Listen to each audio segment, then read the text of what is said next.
ആകാശവാണി നമസ്കാരം. പ്രത്യേക വാർത്താ ബുള്ളറ്റിൻ വായിക്കുന്നത് കാർത്തിക വിശംഭരൻ. പ്രമുഖ സാങ്കേതിക വിദ്യാ വിദഗ്ധൻ നന്ദൻ നിലേക്കനിയുടെ അധ്യക്ഷതയിൽ പരീക്ഷാ പരിഷ്കരണങ്ങൾക്കായി ഉന്നതാധികാര കർമ്മസമിതി രൂപീകരിച്ചതായി പ്രധാനമന്ത്രി നരേന്ദ്രമോദി. സമൂഹമാധ്യമത്തിലൂടെയാണ് പ്രധാനമന്ത്രി ഇക്കാര്യം അറിയിച്ചത്. രാജ്യത്തെ പരീക്ഷാ സംവിധാനം ശക്തിപ്പെടുത്തുന്നതിൽ ടാസ്ക് ഫോഴ്സ് ശ്രദ്ധ കേന്ദ്രീകരിക്കുമെന്നും ഇതിന്റെ ശുപാർശകളുടെ അടിസ്ഥാനത്തിൽ ഭാവിയിലെ പരീക്ഷകളുടെ വിശ്വാസ്യത ഉറപ്പാക്കാനാവശ്യമായ നടപടികൾ സ്വീകരിക്കുമെന്നും ശ്രീ മോദി പറഞ്ഞു.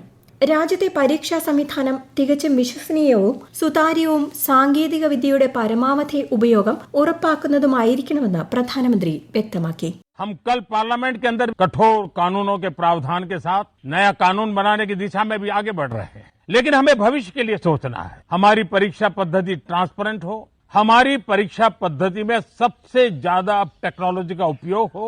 इन सारी बातों को ध्यान में रखते हुए विश्व प्रसिद्ध टेक्नोलॉजी एक्सपर्ट श्रीमान नंदन निलेकनी जी के नेतृत्व में एक हाई पावर टास्क फोर्स बनाने का निर्णय किया है, जो एग्जामिनेशन रिफॉर्म की तरफ फोकस करेगा.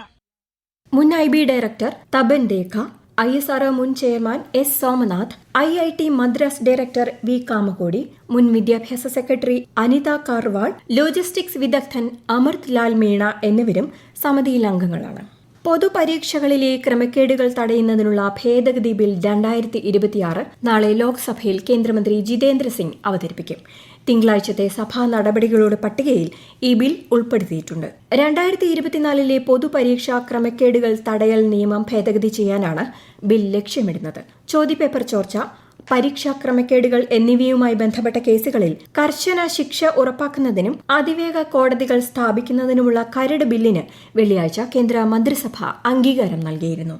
വികസിത ഭാരതം കെട്ടിപ്പടുക്കുന്നതിൽ രാജ്യത്തെ യുവാക്കൾക്ക് നിർണായക പങ്കുണ്ടെന്ന് പ്രധാനമന്ത്രി നരേന്ദ്രമോദി. വികസിത ഭാരതത്തിന്റെ പ്രേരക ശക്തി മാത്രമല്ല, ഏറ്റവും വലിയ ഗുണഭോക്താക്കളും യുവാക്കളാണെന്ന് അദ്ദേഹം വ്യക്തമാക്കി. വികസിത് വൈബ്രന്റ് വില്ലേജ് പ്രോഗ്രാമിൽ പങ്കെടുത്തവരെ ഓൺലൈനായി അഭിസംബോധന ചെയ്യുകയായിരുന്നു അദ്ദേഹം.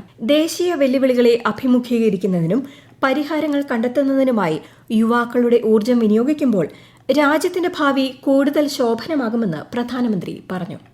കാർഗിൽ വിജയ് ദിവസിനോടനുബന്ധിച്ച് പ്രധാനമന്ത്രി നരേന്ദ്രമോദി ഇന്ന് രാജ്യത്തിന്റെ വീരനായകരെ അനുസ്മരിച്ചു. പ്രതിരോധ രംഗത്തെ ഉൽപാദനം, കയറ്റുമതി, സൌഹൃദ രാജ്യങ്ങളുമായുള്ള സഹകരണം എന്നിവയിൽ ഇന്ത്യ തുടർച്ചയായി പുതിയ ഉയരങ്ങൾ കീഴടക്കുകയാണെന്ന് അദ്ദേഹം പറഞ്ഞു. പ്രതിമാസ റേഡിയോ പ്രഭാഷണ പരിപാടിയായ മൻ കി ബാത്തിന്റെ 136 പതിപ്പിൽ സംസാരിക്കുകയായിരുന്നു അദ്ദേഹം. രാജ്യത്തിന്റെ ധീര സൈനികരുടെ അസാമാന്യ പോരാട്ട വീര്യത്തെ ഈ ദിനം ഓർമ്മിപ്പിക്കുന്നുവെന്നും പ്രധാനമന്ത്രി പറഞ്ഞു. സ്വാതന്ത്ര്യ ദിനത്തോടനുബന്ധിച്ച് ഈ വർഷവും ഹർ ഘർ തിരങ്ക പരിപാടി വൻ ആവേശത്തോടെ മുന്നോട്ട് കൊണ്ടുപോകണമെന്ന് പ്രധാനമന്ത്രി പറഞ്ഞു. ഓഗസ്റ്റ് 15 മുൻപായി മൈ GOV പ്ലാറ്റ്ഫോമിലൂടെ വൈവിധ്യമാർന്ന ആശയങ്ങളും നിർദ്ദേശങ്ങളും പങ്കുവയ്ക്കാൻ അദ്ദേഹം ജനങ്ങളോട് അഭ്യർത്ഥിച്ചു. കേന്ദ്ര വിദ്യാഭ്യാസ മന്ത്രിയായി പ്രഹ്ലാദ് ജോഷി ഇന്ന് ചുമതലയേറ്റു. ധർമ്മേന്ദ്ര പ്രധാൻ രാജിവെച്ചതിനെ തുടർന്ന് ഇന്നലെയാണ് ശ്രീ ജോഷിയെ ഈ പദവിയിലേക്ക് നിയമിച്ചത്. വിദ്യാഭ്യാസ മന്ത്രാലയത്തിന്റെ പദ്ധതികൾ തുടരുന്നതിനും പുതിയ സംരംഭങ്ങൾ നടപ്പാക്കുന്നതിനും മുൻപ് പ്രവർത്തനങ്ങൾ പൂർണ്ണമായി മനസ്സിലാക്കുമെന്ന് അദ്ദേഹം മാധ്യമങ്ങളോട് പറഞ്ഞു. ലക്ഷദ്വീപിലെ വിവിധയിടങ്ങളിൽ ഡെങ്കിപ്പനിയും ചെള്ളുപനിയും റിപ്പോർട്ട് ചെയ്തതായി ലക്ഷദ്വീപ് ആരോഗ്യവകുപ്പ് അറിയിച്ചു. രോഗവ്യാപന സാധ്യതകൾ കണക്കിലെടുത്ത് പ്രതിരോധ പ്രവർത്തനങ്ങൾ കൂടുതൽ ഊർജിതമാക്കി.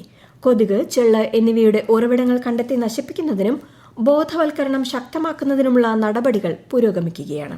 ബംഗാൾ ഉൾക്കടലിലെ ന്യൂനമർദ്ദത്തിന്റെ സ്വാധീനത്താൽ കേരളത്തിൽ വരും ദിവസങ്ങളിൽ ഒറ്റപ്പെട്ട ശക്തമായ മഴയ്ക്ക് സാധ്യതയെന്ന് കേന്ദ്ര കാലാവസ്ഥാ വകുപ്പ്.